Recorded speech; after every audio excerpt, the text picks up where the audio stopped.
Hello, brave biology students. I really enjoyed getting more into the fetal pig with you today on the interior. So we're going to start talking about the answers to some of those questions on the result page of 194 and 195. Page 194 and 195. Fetal pig B. Interior or internal. All right, number one. What body or system does the diaphragm play a part? Well, the diaphragm, as we discussed today, is part of the respiratory system. Oops, sorry about that. There we go. It's part of the respiratory system. It helps us to breathe, or it helps the pig to breathe. Number two, how many lobes does the liver have? The livers are supposed to have 5. Most of us counted 4, but there are supposed to be 5. So whoever got 5 this last time, they get a bonus. Number 3. What is the texture of the liver? They have grainy and thick. It is thick. It does kind of mush in your hands. Some people said that it was, what did we decide it was? Granular, or that it broke up into little beady things. Anyway, they used grainy and thick. What is the purpose of the mesentery? You know, that's in the small intestine, and that's the membrane. We studied the mesentery. It carried the blood vessels to and from the small intestine, but the mesentery all over holds all the body organs in place. And in the intestine, the small intestine, it helps with the absorption of nutrients out of the small intestine. What does the lining of the stomach look like, and how does this type of surface help aid the process of digestion? A lot of ours were smooth. Really, on a mature stomach, it's going to be wrinkled and folded with ridges in it, and that helps in the digestion, the movement of the stomach as it breaks up the pieces of food. Ours, I guess, were not very developed, and ours were pretty smooth. How long is the intestine, and what is the ratio of the intestine compared to the whole pig? So our intestines measured from 999 millimeters to 2,000 millimeters, and our pigs measured 170 to 260 millimeters. So if I use the two largest numbers, okay, it would be 2,000, the intestines, to 260. So it's really just putting the length of your intestines, colon, and then the length of your pig. You can reduce that down to the lowest common denominator, but you do not have to. Number 7.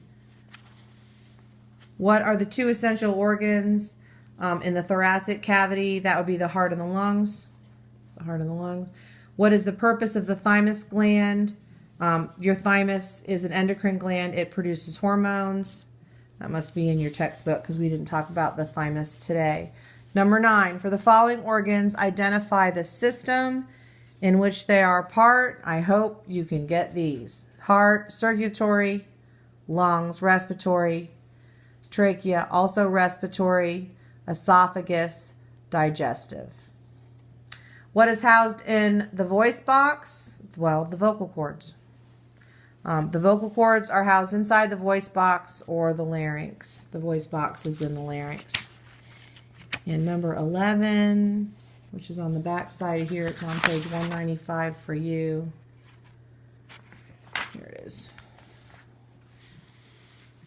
Is the pharynx is shared by what 2 body systems? And that's the digestive and the respiratory, because it starts out as one tube and then it breaks into the larynx and the esophagus. So both food and air pass through it and then divide to go to the lungs, that's the larynx, or to the esophagus, which goes to the stomach. Okay, now number 12 starts the circulatory system, and we're going to do that next week. So we'll answer those questions, the rest of those on 195 and 196 next week. But we have identified most of our organs at this point that they want us to label. So I'm going to show you figure 28.14, and I'm going to try to adjust this so that you can actually see where these are, where these point in. This is on page 196 and 197. So 2814, it identifies your liver here, your gallbladder here. It's a little puffy sac here. I'll move it up. Here's the spleen. Here's the large intestine. And here's the small intestine. Okay, that's all of those on that picture. The second one is 2815, which is more inside the cavity. I think I can see more of this one. It's a smaller picture. So it points out the two lungs, which are around the heart. Then it points out the heart, which is in the middle. Then this has a pretty good picture of the diaphragm across here. This is this little cut diaphragm. And they actually peeled this one down. Our diaphragms didn't look a lot like that. Then we've got the spleen, the little tongue organ. It's got a good picture of the large intestine, so they're having you identify that again. And then here's small intestine. I'll show you how they have it identified. Small intestine, large intestine, spleen, diaphragm, heart, and lungs on that one. On page, that was on pages 196 and 197. Starting back on page 197, oh good, this one's smaller, you can see it, figure 2816. It shows the larynx. We might not have this one completely opened up yet. Here's the trachea and the esophagus. You see how it goes through, and the one goes to the larynx, and then on one side is the trachea, and one side is the esophagus. And then here's the heart again. That little line is the heart. And then 2817, it identifies the heart again, the stomach right here, the pancreas right here, the two kidneys, which we haven't identified those yet, but we'll take a look at those Monday.